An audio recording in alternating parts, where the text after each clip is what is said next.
আসসালামু আলাইকুম, সবাইকে স্বাগত জানাচ্ছি বিডিফিউজে। আপনাদের সাথে আছি আমি ফাহাদিয়া মিতু। তুরস্ক ও রাশিয়ার সম্পর্ক বহু আগে থেকেই কখনো বৈরিতার, কখনো বন্ধুত্বের, আবার কখনো প্রয়োজনের নিরিখেই পারস্পরিক সহযোগিতার ভিত্তিতে সামনে এগিয়েছে। অতীতের কথা বাদ দিলেও সাম্প্রতিক বছরগুলোতে লিবিয়া, সিরিয়া ও ইউক্রেন সংঘাতে দেশ দুটির এমন ভূমিকা দেখা গেছে। লিবিয়া ও সিরিয়ার সংঘাতে তুরস্ক ও রাশিয়া পরস্পরের বিরুদ্ধে অবস্থান নিয়েছিল। আবার ইউক্রেন যুদ্ধে রাশিয়া ও ইউক্রেনের মধ্যে চলমান যুদ্ধ অবসানে শান্তি আলোচনায় মধ্যস্থতা করেছে তুরস্ক। দুই দেশের যুদ্ধবন্দী বিনিময়ে এবং কৃষ্ণ সাগর দিয়ে ইউক্রেনের শস্য রফতানির অনুমতি দিতে রাশিয়াকে রাজি করাতে গুরুত্বপূর্ণ ভূমিকা পালন করেছে তুরস্ক। সিরিয়ায় ক্ষমতার পালাবদল তুরস্ক ও রাশিয়ার জন্য কী অর্থ বহন করে তা নিয়ে বিস্তারিত থাকছে মোতালিব জামালের প্রতিবেদনে।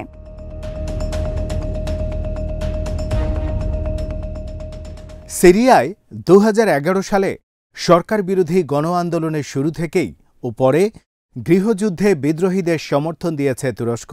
অন্যদিকে রাশিয়া প্রেসিডেন্ট বাশার আল আসাদকে ক্ষমতায় টিকিয়ে রাখতে তাকে সামরিক সমর্থন ও সহযোগিতা দিয়েছে। এজন্য দুই দেশই সিরিয়ায় নিজেদের সামরিক শক্তি বৃদ্ধি করেছিল। কিন্তু শেষ পর্যন্ত বিজয়ী হয়েছে তুরস্ক। গত ৮ই ডিসেম্বর তুরস্কের সমর্থনপুষ্ট বিদ্রোহী গোষ্ঠী হায়াত তাহরির আল শাম বা HTS প্রেসিডেন্ট বাশার আল আসাদকে ক্ষমতাচ্যুত করে তাদের ৫৪ বছরের পারিবারিক শাসনের অবসান ঘটিয়েছে। এর মাধ্যমে দেশটিতে রাশিয়ার দীর্ঘদিনের প্রভাবের অবসান ঘটেছে।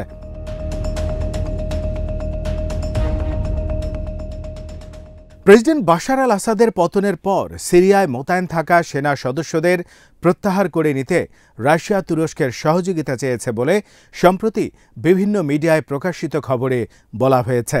৮ই ডিসেম্বরের আগে এ ধরনের খবর প্রচারের কথা কল্পনাও করা যেত না, কারণ সে সময় সিরিয়ায় তুরস্কের চেয়ে রাশিয়ার প্রভাব ছিল অনেক বেশি। কিন্তু পরিবর্তিত পরিস্থিতিতে রাশিয়াকে বাধ্য হয়ে তুরস্কের শরণাপন্ন হতে হয়েছে।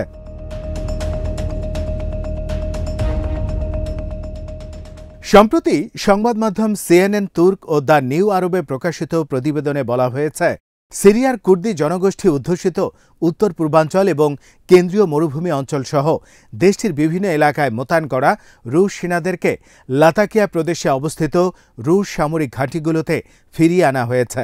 অন্যদিকে ইউক্রেনের গোয়েন্দা সংস্থা GUR এর তথ্য মতে ঘাঁটিগুলো জড়ো করা সেনা ও সামরিক সরঞ্জামগুলোর একটি অংশ ইতিমধ্যে রাশিয়ায় ফিরিয়ে আনা হয়েছে। তবে সেনা ও কিছু সামরিক সরঞ্জাম প্রত্যাহার করলেও সিরিয়ায় সামরিক ঘাঁটিগুলো রাশিয়া ধরে রাখবে বলে খবরে বলা হয়েছে।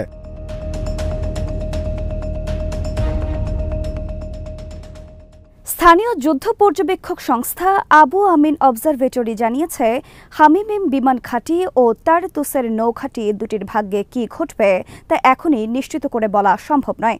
এসব ঘাঁটি নিয়ে সিরিয়ার নতুন সরকারের সাথে মস্কোর কোনো সমঝোতা না হলে এসব সামরিক ঘাঁটির নিয়ন্ত্রণ রাশিয়ার হাতে থাকবে কিনা তা অনিশ্চিত।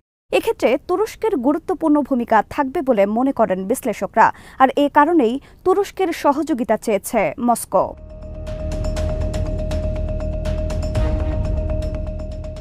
হামিনি বিমান ঘাঁটিতে ২২টি এবং কামিশালি বিমানবন্দরে ৭টি যুদ্ধবিমান ছিল রাশিয়ার।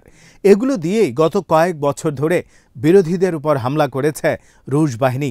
সঙ্গত কারণে HTS এর নেতৃত্বাধীন নতুন সরকার সিরিয়ায় রুশ বাহিনী ও তাদের সামরিক ঘাঁটির উপস্থিতির ব্যাপারে বিরূপ মনোভাব পোষণ করবে। তবে রাশিয়ার মিডিয়া বাশার আল আসাদ ক্ষমতাচ্যুত হওয়ার পর সিরিয়ার বিদ্রোহীদের ব্যাপারে তাদের আগের অবস্থান বদলে ফেলেছে। রুশ মিডিয়া আগে বিদ্রোহীদেরকে সন্ত্রাসী বলতো, এখন তারা বলছে সশস্ত্র সিরীয় বিরোধী গোষ্ঠী।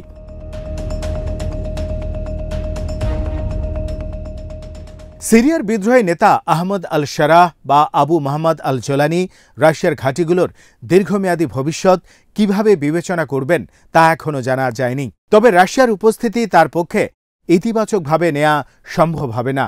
এটি পশ্চিমা চাপের কারণেও হয়তো সম্ভব হতো না, কারণ রুশ প্রেসিডেন্ট পুতিন বাশার আল আসাদকে টিকিয়ে রেখেছিলেন এবং আসাদ দেশ ছেড়ে পালানোর পর তাকে মস্কোয় আশ্রয় দিয়েছে।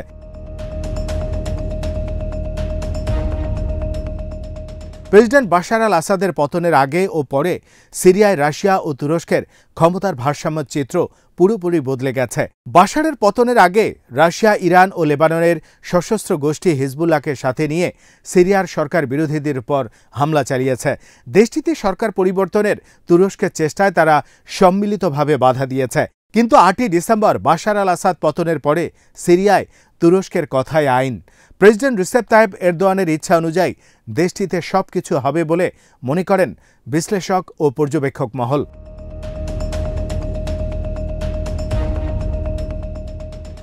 সিরিয়ায় গৃহযুদ্ধের মধ্যেই 2015 সালের নভেম্বরে তুরস্কের বিমান বাহিনী রাশিয়ার একটি Su-24 যুদ্ধবিমান ভূপাতিত করে। এই ঘটনাকে কেন্দ্র করে তুরস্কের প্রেসিডেন্ট এরদোয়ানের ওপর প্রবল ভূ রাজনৈতিক চাপ সৃষ্টি করেন রুশ প্রেসিডেন্ট ভ্লাদিমির পুতিন। এমনকি তিনি তুরস্কের ওপর চাপ বাড়াতে অর্থনৈতিক নিষেধাজ্ঞাও আরোপ করেন। একই সাথে তুরস্কের বৈরী দেশ আর্মেনিয়ায় রাশিয়ার সামরিক শক্তিও বৃদ্ধি করেন পুতিন।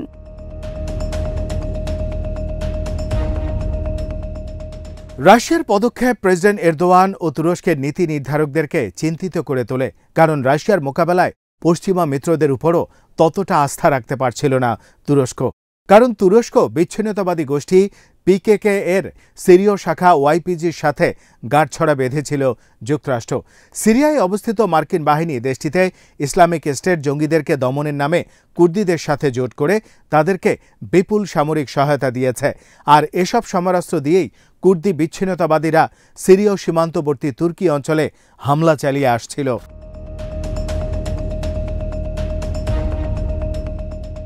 সামগ্রিক এই পরিস্থিতিতে প্রেসিডেন্ট এরদোয়ান সিরিয়ায় তার নীতি পরিবর্তন করে বাশার আল আসাদকে ক্ষমতায় টিকিয়ে রাখার পক্ষে অবস্থান নেন। একই সাথে তিনি তুরস্কের দক্ষিণ সীমান্তের সিরীয় অংশে রুশ বাহিনী মোতায়েনের ব্যবস্থাও করেন, যাতে ওই অঞ্চলের কুর্দিরা চাপে পড়ে। এরপরই এরদোয়ান সিরিয়ার সীমান্তের কিছুটা ভেতরে অভিযান চালিয়ে কয়েক কিলোমিটার দখল করে একটি নিরাপদ এলাকা বা বাফার জোন তৈরি করেন, যাতে কুর্দিরা তুরস্কে হামলা চালাতে না পারে।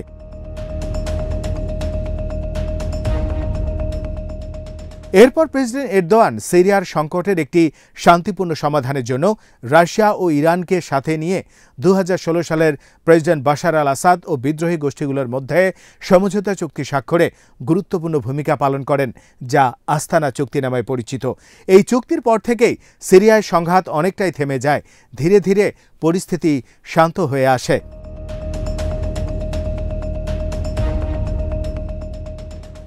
সিরিয়ায় তুরস্ক ও রাশিয়ার মধ্যে একটি বোঝাপড়া তৈরি হয়েছিল। কিভাবে পরিস্থিতির প্রেক্ষাপটে নিজেদেরকে মানিয়ে নিয়ে চলতে হবে তার একটি উপায় দুই দেশই বের করেছিল সিরিয়ায়। তুরস্কে প্রায় 40 লাখ সিরীয় শরণার্থী আশ্রয় দিয়েছিল। এদেরকে নিজ দেশে ফেরত পাঠাতে এরদোয়ান বাশার আল আসাদের সাথে একটি চুক্তি করার পথে হাঁটছিলেন।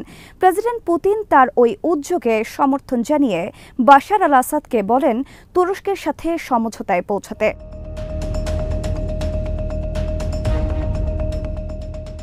8ই ডিসেম্বরের পর সিরিয়ার উপর নিয়ন্ত্রণ পুরোপুরি হারিয়েছে রাশিয়া। একই সাথে হারিয়েছে তুরস্কের উপর প্রভাব বিস্তারের ক্ষমতাও। সিরিয়ার কুর্দি বিচ্ছিন্নতাবাদীদের ব্যাপারে এখন আর পুতিন নন, বরং এরদোয়ানই সরাসরি কথা বলবেন ডোনাল্ড ট্রাম্পের সাথে। এছাড়া সিরিয়ার পুনর্গঠন প্রক্রিয়াতেও তুরস্কের গুরুত্বপূর্ণ ভূমিকা থাকবে। এই বিষয়ে এখন থেকে রাশিয়া নয়, বরং তুরস্কের সাথেই কথা বলবে উপসাগরীয় দেশগুলো ও ইউরোপীয় ইউনিয়নকে।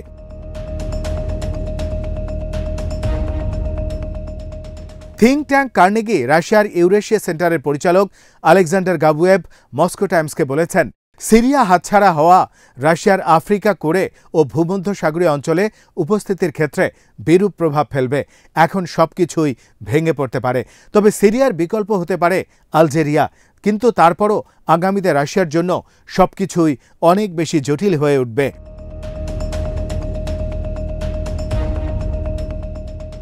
অন্যদিকে ইউক্রেনের ভূখণ্ড দিয়ে দীর্ঘদিন ধরে ইউরোপে গ্যাস সরবরাহ করে আসছিল রাশিয়া, কিন্তু 1 জানুয়ারি ইউক্রেনের সাথে রাশিয়ার চুক্তির মেয়াদ শেষ হয়ে যাওয়ায় ইউক্রেন এই পাইপলাইন বন্ধ করে দেয়ায় বিপাকে পড়েছে মস্কো। এখন তুরস্কের টার্ক স্ট্রিম পাইপলাইন ইউরোপে গ্যাস সরবরাহে রাশিয়ার প্রধান বিকল্প পথ হয়ে উঠতে পারে।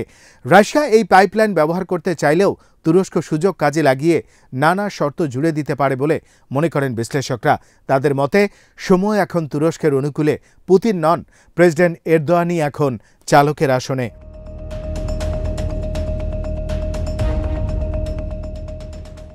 আজ এখানেই শেষ করছে।